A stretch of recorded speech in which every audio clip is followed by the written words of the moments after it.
I enjoy reading love stories, and I'm suspicious of love stories. And so I'm trying to navigate that.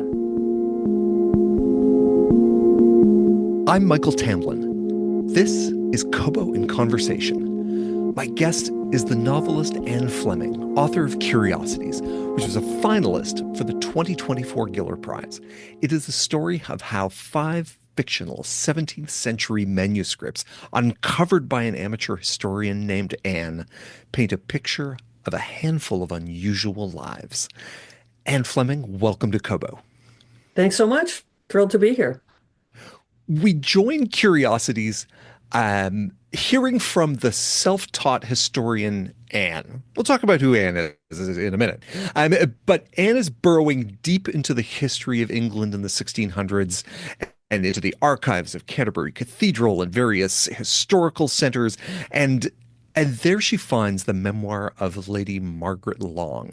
And that launches us into five separate manuscripts, different views of the same story, starting from when the plague strikes a village, leaving only two survivors, Joan and Thomasina. Um, how am I doing so far? Yep, you got Good. it. Okay, excellent. So this book starts with a scholar um, who is uncovering these primary sources written by the characters of the novel. You could have written this as a conventional, third-person historical novel, and it still would have been great because it's a great story. What extra do you get by building it inside this frame of manuscripts and letters? Well, I think for me, a large part of it is the pleasure in the making of it, of the um, reading the 17th century sources. I was absolutely delighted by the language that they used, um, by how it looked on the page. And that's something that it takes your eye a little while to get used to. There's this, first of all, the practice of capitalizing nouns, as done in German. And then also, like the different characters used in typography. So there's, like those like stretchy Fs that mean Mhm. double S's and those sorts of, there's probably an official word for that. I don't know what stretchy Fs. I don't think Yes. that's the official word, but so there's how it looks on the page. There's the beautiful aberrant spelling of like erratic spelling. They don't care about consistency. Um, and then the flavor of the language is something that really, really appealed to me. So the language of it mattered to me, not only the events, and was just a pleasure to work with. And that's probably, in some ways, might be even the biggest answer, the meatiest answer. Mhm. But there was something also about just sort of like making it feel as if maybe, just maybe, it could all be really true. And it's been satisfying. I've had a lot of people say, "Okay, how much of this is true?" And I had to look things up. I kept Googling things, Yeah. and and that was also a pleasure to work at it that way. And the first person we're introduced to is Anne, the scholar, who has, I have to say, a name not dissimilar to your own. So tell me about, is the Anne of this book biographical, aspirational, self-parody, something else? I would love to know. There's definitely an element of self-mocking in that portrait. It's really fun to take myself lightly to it's really fun to just also, play with tiny biographical details that don't matter. Um, like to say that I started a degree in music education at U of T, which I totally did not do. But I could have done. I had a lot of people who, I played trombone passably in high school, and enough people thought I was good enough that they asked, "Oh, are you going to go into music?" And so those kinds of things. Why is that pleasurable? I don't even know. I don't even have an answer for why that was fun, but it was. I guess because it just there's a levity to it, a lightness that, and then it lets be, it lets the I, the speaker, be more artificial, be more not me, to make these little untruths. And that gives me, and it being not me gives me greater sense of freedom, I guess. So maybe that is the reason behind it. Within the sources that Anne is poring over, we get to know a couple of characters, Tom and Joan. Can you introduce them to us and talk about Joan first? Sure. So Joan is when we meet her at the beginning of the book is a young child. I don't specify her age. I'm imagining she's somewhere between 6 and 8. Um, and uh, and all of her family has died in the last stretch of time, like maybe 3 weeks to a month. And one by one, she's lost them. And she's a very perceptive and open child. And and she feels her losses deeply as a child would, you know. There's a moment also when she, after her father has died, she um, is out in the village and she doesn't hear any human noises, and she only hears the noises of animals in the woods and other kinds of things. And she realizes by the absence of human noises that this is unusual, that human noises are part of her sound landscape. And so this is very, very strange. Um, she's someone who verbalizes to express herself. And then as she goes through life and goes through different encounters, she learns to temper her openness and her talkativeness. She doesn't speak as much. Mhm. Um, and it's interesting to have her up against we haven't mentioned Old Nut yet, but is an older woman who cares for the two children just after everyone else in the village has died, and who doesn't speak at all except through signs that she's developed. She's deaf and she also doesn't speak. So kind of interesting to have this talkative kid, this woman who doesn't speak, um, and then let them go from there. And then we have Tom or Thomasina. Yeah, so just after in those moments, Jonas emerging, her father has literally dug his own grave, which is based on a historical record in actually the town of Peterborough in England, where almost everyone died, and someone was reported to have dug his own grave. She's just come away from that and is hearing the animal sounds, and she realizes actually sort of not in an overt way, but that she is then, because no one else is alive, she's responsible for the life that is left in the village, which is mostly the animals. And many of them are locked in sheds or enclosures of some kind, and she realizes she has to let them out so that they can forage, so that they can eat. And so she's passing by a shed of a neighbor, and she hears some noise against the door of a shed, and she opens it, and out comes a goat, and behind the goat comes Thomasina, who does not like, even at a very young age, like maybe 4, does not like to be called Thomasina, but Tom. And and so Tom has been locked in this shed with the goat by their father, who has he actually didn't die. He takes off. He's kind of traumatized by all of the death, and his response is to run away. Tom becomes a very interesting character through this book, who's as you touch on, um, has a gender fluidity that is highly pragmatic in the sense of when circumstances present an opportunity that would be more easily exploited as a boy, Tom is open to that.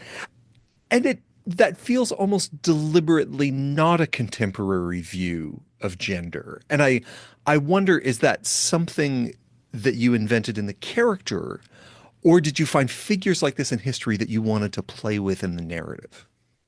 Well, a bit of both, actually. Hmm. So I did look very much at the historical record of people who were uh, born male or female and lived, not male or female that they were born as, but also people who transgressed in medium or interim ways. So there's a fair amount in the historical record in that sense. So that, but also I really was trying to not bring the ideas of our time, and yet they're inevitably there, right? That I can't not bring them because I'm Hmm. of the now, so I bring what I bring. But I did try to just imagine someone without this sort of cultural knowledge. So Tom would not have, at the time that Tom is thinking, I'm actually Tom is in Tom's father returns and takes her at the time to London to join him and his new wife on a trip to Virginia. And a voyage would have happened in 1609. And so Tom is already looking like, oh, she's looking at laundry lines for boys' clothing that she can steal. She's looking and so she's thinking about it because she's thinking about how can I escape? She doesn't Hmm. want to be there with her father, who she finds oppressive, and wants to be with, kind of the family that she's known this last little while. And so I'm just trying to imagine what a child in that setting. It's not hard to imagine actually a girl looking around going, okay, this life is not appealing, and that one may not be a lot better, but at least it affords me more freedom, Hmm. and I can have more agency. I can make more decisions for myself. Yeah, all of the people who are telling me what to do or deciding things or taking me places seem to be men. Yeah, That seems like that has more freedom of movement. well, it literally does. You've touched a few times on things that you've pulled into the book from primary sources. So I'm interested in what your reading looked like around the assembly of this book. Um, and you can feel the love of research and the love of documents embedded in this story. So I'd love to hear just kind of what the process was as you were assembling these. You can imagine a lot of time in libraries, just, parking myself in libraries. And then when I found a source, often starting with secondary sources, when I found a source that I found particularly interesting or compelling, then looking at their references to see, okay, which of these do I want to go to from here? Malcolm Gaskell is an English historian who focuses on witch beliefs and the history of witch trials. And so his work was super helpful. So was James Sharp. I mean, I could list them all, Lyndall Roper. So all of that material on the witch craze, but then of course, the from there the primary sources on the witch craze, the pamphlets. I really love the pamphlet literature of the 17th century. So, there are all these little chapbooks that might be like some of them would be ballads, also the ballad broadsheets, right? And so, anything in the news someone would take a song that already existed and put new words to it to tell a new story of, this set of witches or this, whatever it is, this person who swallows pins and needles or, whatever it is. So the pamphlets were so much fun to read. I thought one of the things I grappled with, I've said at other places is in the whole witch beliefs I feel like there are kind of two sides to it. So one is um, the witch beliefs in the community, which are more about like what can a witch do to me? How can they harm me? What are they capable of? They can call up storms. They can cause birth defects. They can cause harm to animals. They can mean that butter won't set. They can. and just do all these little sort of little things. And then there's like the bigger things like, killing you. Um, and but then there's the demonologists. So there's one of the things I found fascinating was the idea that people who imagine themselves as demonologists genuinely felt like they were sort of scientists, like there are demons and we're studying them. And there's a whole theology behind that. And all of that has to do with witches as instruments of darkness, instruments of the devil. And that means that I really had to understand religious faith at the time, in that place and time, which also involves fully believing in the devil and in what the devil can do, which for me was such a stretch. Like that is, it's been I was raised in the Anglican church, and I'm not sure that I ever fully believed in God, but I liked many aspects of church. Um, but I never believed in the devil, and not even really in the idea of sin. And so that was a stretch. So I felt like I had to do a lot of reading around that. I also was interested in um I read some sermons. They got a bit tedious sometimes, but John Donne's sermons are fantastic. The book has this thread of witchcraft running through it, witch finding, witch hunting. People are accused of being witches, are punished for it, they confess to being witches. So tell me how the role that witches play in this story, that kind of grew up from this literature that that you were pouring through and digesting. Um I'm trying to retrace the trajectory. It's all bound up together. Um, the initial idea for the book came from when I read a review of a book called Witch Craze by Anne Llewellyn Barstow, and that book review brought up the idea that witches were able to put a glamour over a man's penis to make it disappear.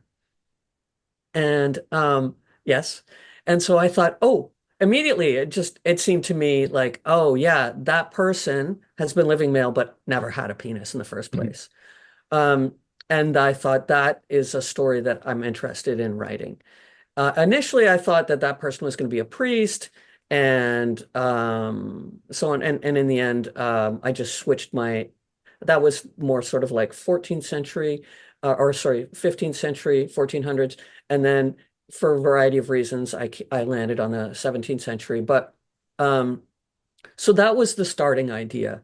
Mhm. And then from there, that led me into the research on witch trials, broadly speaking. And another thing that I found truly interesting in Witch Craze, that particular book, was that the author made a parallel between the absolute brutality of the European witch craze in certain parts of Germany and France, but especially in Bavaria and Germany. There's a lot of physical cruelty, torture and like, cutting off women's breasts and, like some act really, really atrocious things. And Anne Llewellyn Barstow makes a parallel between that barbarity and the barbarity that European colonizers brought to the New World, the new quote unquote Mhm. New World. And I thought that seemed quite profound to me that the Europeans like to think of themselves as civilized and and to use the word barbarism about others, Mhm. but they were incredibly barbaric in both places and in other places as well. So that was something that was also with me in early ideas about the novel. In the end, I have this part of the book that takes Tom to Hudson Bay, where there isn't the overt barbarity of colonialism in that particular thing, in that tale of that expedition, the Europeans don't meet any indigenous people. And yet, I still feel that there's harm that they did in that even like they spent the winter on Charlton Island in James Bay, but as they were leaving, they burnt down like half of the island that they stayed on, and they yeah. And by claiming the land, they're also performing a kind of violence. It's not as overt. Well, the witch trials of the 1600s have have so many different lenses through which they can be looked. They are of great significance in women's history, in um, in the history of certain areas of Europe, especially, and then the rabbit hole that I fell down with them, which is their intersection with the history of publishing, and witch finding manuals were some of the first popular books Oh, right. published after Gutenberg. Right. And so anytime people talk about, new ways of communication, make things better, allow ideas to flow, that's kind of the counterexample to that, which is, yes, that's also when, it makes it easy for crazy ideas to move around. And so the ability to share that information and propagate it help to fuel the craze in a way. And then, and which then end up in archives that you end up reading. Absolutely. I love that you made that connection. Absolutely, it's super clear.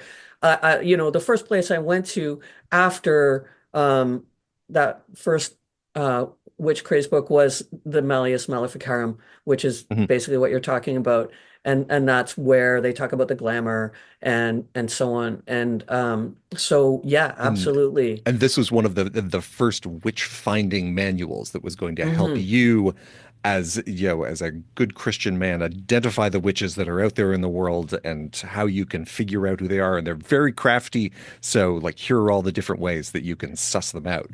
Exactly. But it also then becomes and I should say everyone within this book who we come to care about one way or another gets accused of witchcraft at one time or another. And the thing that starts to build up for I think for for me as the reader is how easy it is to just have someone point a finger at you and say, my butter didn't set or my, calf was born with two heads. It must be you. Hmm. You're the problem. Hmm. And then the things that spark off from there. Yeah. And then it becomes sort of self-fulfilling, like anything then becomes evidence. Mhm. Um, yeah, it's kind of amazing. Everyone in this book, because of the way that you've constructed it, of different letters and different manuscripts, is seen from multiple views, is evaluated by different people and fit into their view of the story in different ways. And I loved when I went to your website as I'm reading up on you and trying to figure you out. You have four different versions of your biography on your website, including spicy and peanut buttery. And so is this idea of different perspectives on a life something that you're always thinking about? I don't think I was aware of that.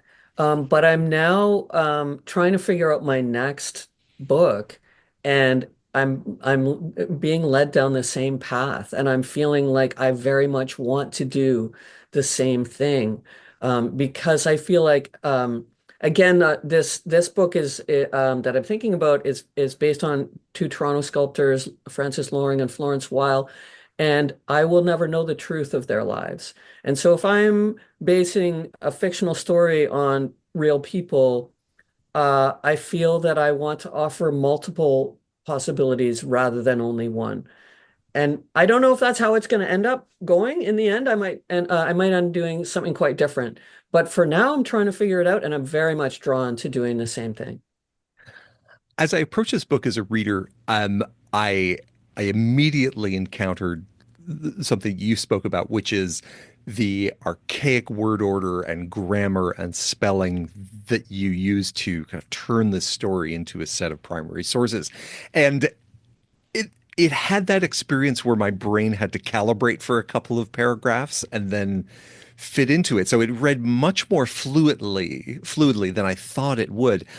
But it left me wondering how it was to write that because you're having to synthesize that, a whole different way of treating words on the page. Hmm. It felt it became natural to me. I don't know if you ever had that experience of, well, you probably have, of reading um, an author whose work is stylized in some way, and then finding yourself thinking even in that same pattern. I remember when I was reading William Faulkner for the first time. Um, I was working as a canoe guide in Algonquin Park, and I very much remember this feeling of like, and suddenly I'm thinking in a Faulknerian way, like really long sentences, complex sentences, and the same thing will happen with other, and like um, Jose Saramago in Blindness has again like his really long sentences. Um, and there's just I think there's a mental switch that happens and we just flip and then we're in it. And I think that's what happened for me. It's just that in reading all the 17th century sources, the rhythm of the language was there in my head for me to draw upon. No, and so at a certain point, you just have the 1600s filter that you could turn on, and Yeah, that's pretty much. and start to write it Exactly. that way. I could add or I could ramp it up or dial it back Mhm. in revision as well. So that was another part of the process, certainly was finding the middle. Well, and had this very interesting juggling act of having that vernacular, but then also shaping it to very different characters who treated language in a different way, either as a trained scholar or as someone who's picked up language kind of in bits and pieces along the way, someone who's very confident in writing letters versus someone who's kind of halting and less so, and having all of that come through and being able to do it while maintaining the style, I have to say, was a particularly fine act of literary conjuring. Oh, that's nice to hear. One idea that comes up through this and is embedded right in the title, curiosities and cabinets of curiosities. And when we think of cabinets of curiosities, we think about noblemen gathering up artifacts and rarities and narwhal Hmm. tusks and biblical passages carved into walnuts and having those for display. But you specifically touch on, I guess, two of the pinnacles of curiosity gathering, um, Tradescant and Ashmolean. And why do they keep popping up over and over again in this book? Um, well, originally I thought that Tredescant was going to be a more central character, and part of it was also that one of the things that really like his you've cataloged them quite well, those little smattering examples that you gave, but one of the other things was in Tredescant's collection is a human horn that used to belong to Elizabeth Saugeen, and I found that just so like human human horn, and then that set me off looking for like, is that real? And then I actually found like dermatological um scientific papers on the existence of human horns. So that was really interesting. Um, and Tredescan just had quite an effect on and Ashmole. They both had quite an so John Tredescan, the elder is the one who started the collection. The younger inherited it and added to it. He traveled to Virginia. He brought back curiosities, quote unquote, from Virginia, including different plant specimens, different animal specimens, bird carcasses, and so on. Um, and Tredescant and Ashmole, Tredescant the younger and Ashmole, became friends. I can't remember exactly how. I did read the Diary of Elias Ashmole, which had, again, like just delightful things that he would say. I can't believe it. Like he talks about having a boil on his fundament. And then I like what's the 1700s version of TMI? Like that's just I know exactly. I don't need to know you have a boil on your fundament. But he and one of the first things Tredescan and Ashmole did for fun, for as a a social outing together, was to go to a witch hanging in Maidstone in 1625. And so the fact that that was part of their, kind of social lives of kind of their, let's do a fun thing together, um, just felt like they needed to intersect with this story in some way. And actually, Ashmole doesn't appear at all in my novel, um, although he's definitely an interesting character, um, and represents, I think, also that clamorous, greedy side of curiosity gathering, which is like it's mine, mine, all mine.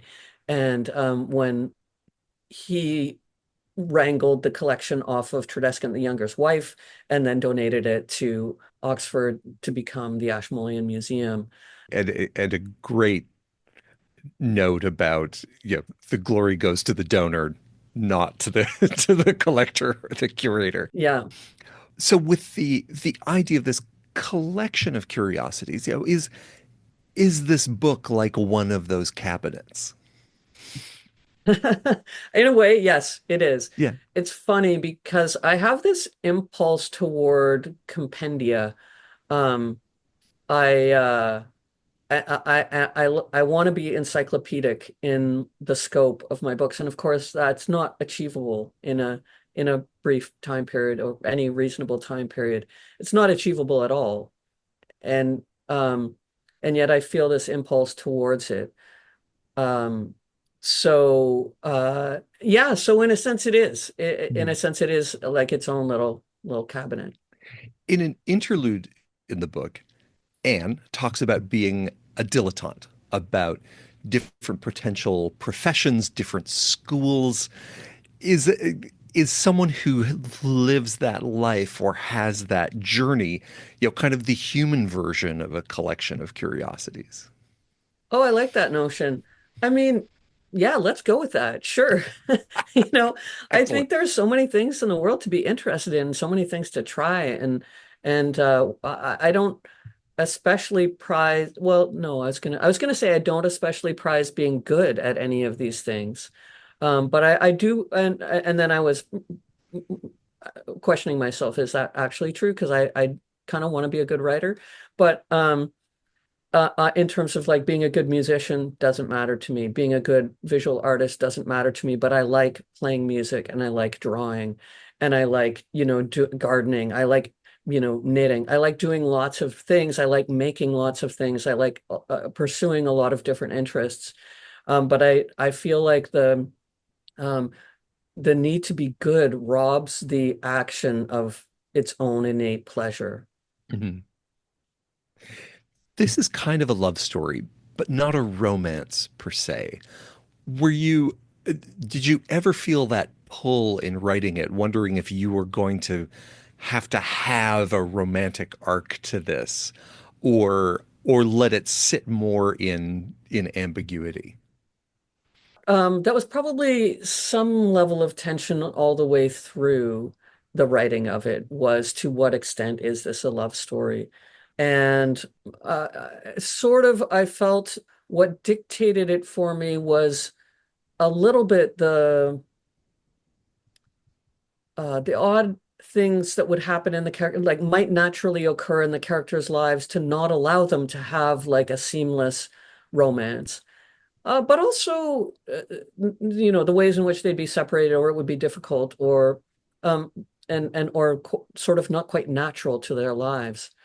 But also, I enjoy reading love stories, and I'm suspicious of love stories, and so I'm trying to navigate that.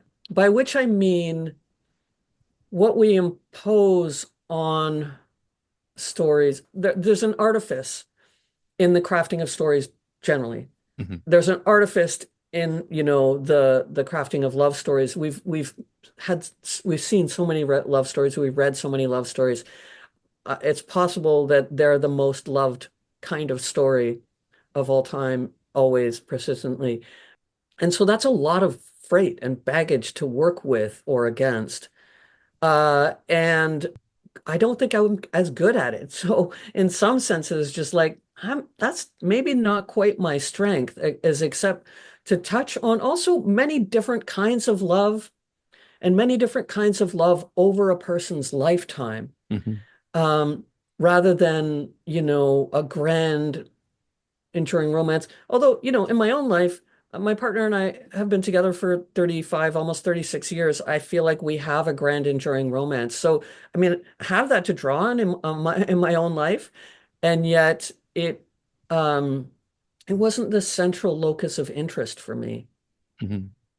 But also, as you have these people who really do, spend their whole lives in interaction over time, like a single long relationship, it can be many different kinds of love as opposed to one big one, you know, Right. and uh, and in the case of these people who are meeting and being separated and meeting and being separated apart, Hmm. it's maybe easier to see that than it is when you're together, say, for 35 years.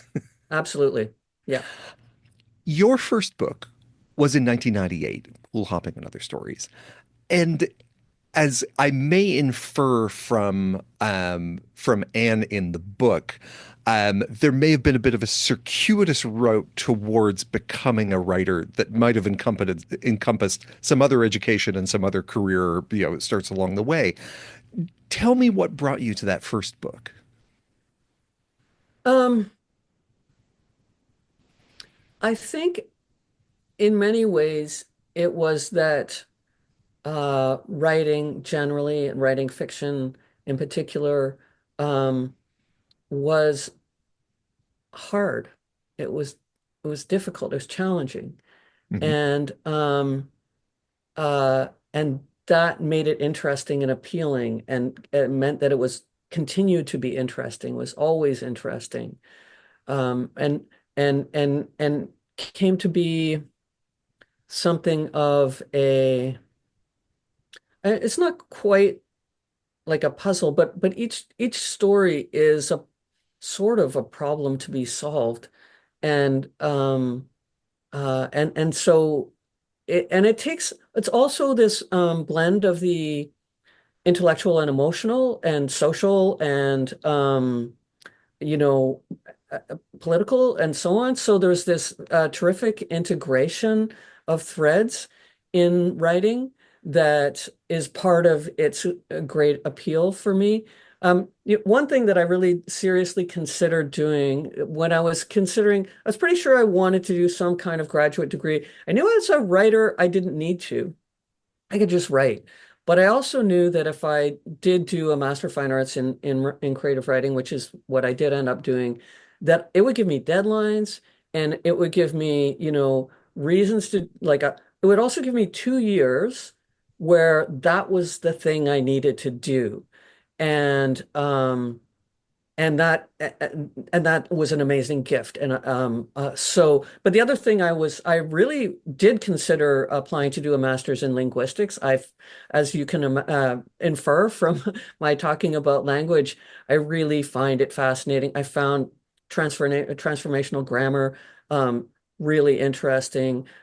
Historical linguistics, the Great Vowel Shift. Ooh, anything better than the Great Vowel Shift? No.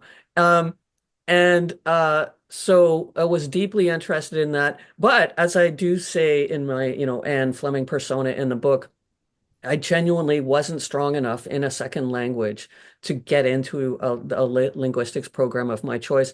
And I'm very happy that I followed the path that I have, um, because it just, for all the reasons I said before, like it brings Hmm. so many interests together. Each new short story, each new poem, each new, essay, each new novel is a new challenge that makes me learn new things. Like every single thing, I'm going out learning new things. And that is an incredible gift and an incredibly wonderful way to live day to day is to be always learning. Picking up on something you said, at the beginning of that last answer, it sounds like you are kind of a person who is the opposite of someone who follows the path of least resistance. You are like that sounds really hard. Let's do lots more of that. Yeah, I think so. I don't think it always looks that way on the outside, but and I'm sure that there are areas in my life where I've taken the path of least resistance, but for sure, I've stuck with writing because it's difficult and it doesn't come easily to me, and then it's very gratifying then to complete something to my satisfaction. From there, you've written four more books, including a book of poetry then leading to curiosities. Are there themes that you find yourself coming back to, or problems that you are trying to solve as you've worked through the different books in your career? It would be fun to think about that more thoroughly, but and give you a more extended answer. But I think that I've quoted this other places that Milan Kundera once said that all of his books could have the same title. They could all be called The Joke. They could all be called The Book of Laughter and Forgetting. They could all be called The Unbearable Lightness of Being. And I think all of my books could be called Anomaly or, Curiosities.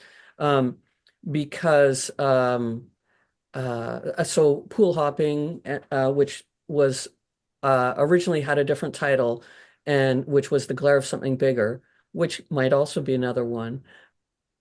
I had this discussion with my editor, Lynn Henry, who was the editor for this book and for that book, um, about the title because they felt the glare of something bigger. First of all, it's just kind of hard to get an image that was going to work for that. And so we kept talking about what's the best title for this collection. And at one point, we titled it after one of the stories, which at that point was called You Would Know What to Do. It actually went into the catalog as You Would Know What to Do, but no one could remember that title. My mother kept saying, You might have done it. You could have gone there. She couldn't remember. And Well, a that's never very good when your bright, mom can't remember it. no, and she's very bright. It's not a slow Mm, woman. And anyway, so Lynn suggested, how about Anomaly? And Anomaly was the title of one of the stories, but I knew that that story was going to be essentially the first chapter of a novel that I was going to do. So I thought mm. I can't have Anomaly, the stories, and Anomaly, the novel. Um, but in essence, I do think that I'm interested in if you think about norms, I'm interested in things that are outside the norm. Mhm. And it is just an enduring interest. It just appeals to me. In the researching of this book or the reading around it, you hint at the joys and frustration of the researcher. A lot of time you are reading documents, wills, contracts, records of births and deaths. And while you sometimes find tantalizing or just plain interesting details, it's so hard to find something that clears the bar of being significant. How does this book play with or react to the realities of a researcher's quest? Well, in some ways, it's like pure fantasy, right? Yeah. Because researchers are not going to find things like this, pretty much ever. So to suggest that they're not only going to find it, but find like five of them is ludicrous. Um, and yet there are amazing documents. Um, so I don't remember the details, but you know that the television series was made of Gentleman Jack, is based on Anne Lister and her coded diary that was found and that had all these amazing details. So such things do exist. They're not easily found or often found. Um, but otherwise, yeah, it's kind of like, oh, if only there could be. And look, I'm going to produce what could be. Yeah. So you get to do researcher wish fulfillment in Yes, absolutely. so it can turn out exactly the way you want. Yeah. Perfect. This book and you were nominated this year for the Giller Prize. For someone who has been writing for a while, and has had, has put out a number of books, what does a nomination like this mean to you? It's really significant. Yeah, I mean, was super lucky in that my first book was nominated for the Governor General's Award, so that was a real, boost right at the beginning and an affirmation. I often think about, you know, uh, people I was close to, in my early 20s when we're sort of like looking ahead to the careers we hoped we'd have. And so one of my best friends was a painter, and another was a filmmaker. And we've all gone on to do those. And I wanted to be a writer. So we've all gone on to do those things, um, to be a painter, to be a writer, to be a filmmaker. And we're all really, really good at it. And none of us has had the success that we thought we might have had. And we've all, I think, made peace with that. That actually that's probably true of most artists most of the time, is that we know we're as good as the people who are getting more acclaim. And it just hasn't happened. It hasn't fallen our way this particular time. And I think it's important to make peace with that because um otherwise you'd be like writhing in envy and in these contortionist ways of feeling, jealous and so on. And I just want to be happy for the people who do, get the attention and I hope that they're happy for me when it falls my way. Because I know, being on the, I mean, if you look at the long list for the Giller, fabulous books on that long list that could easily have made up the entire short list, right? So it could have been a whole different subset.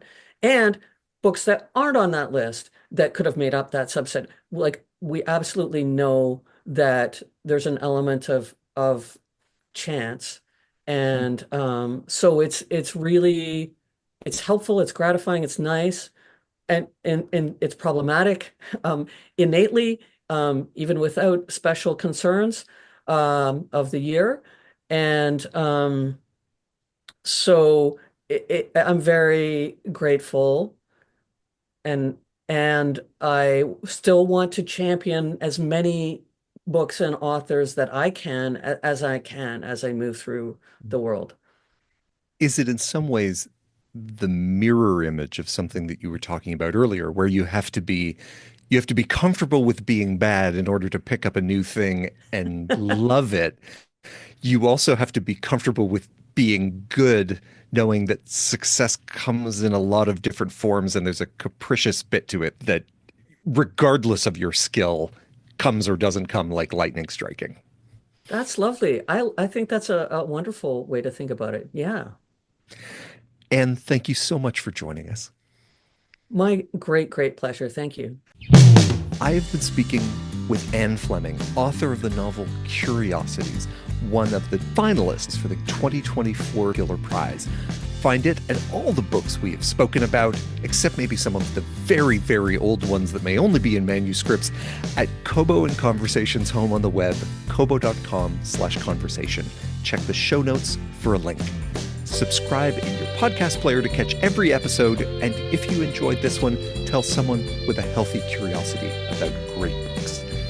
Kobo and Conversation is produced by Nathan Maharaj and hosted by me, Michael Tamlin.